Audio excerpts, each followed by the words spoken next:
Well, boys, here we are, using the manual mill to mill this 2.5 inch thick piece of steel down to 2 inches so that it fits on the excavator. I'll show you what I'm doing when I get back to weld it up tomorrow.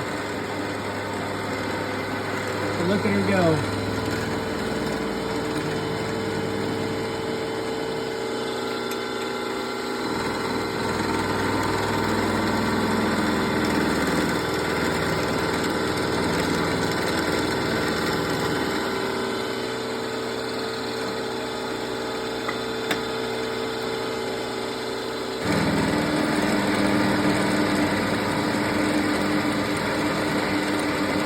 I got 3 of these to do, 1/4 inch on each side.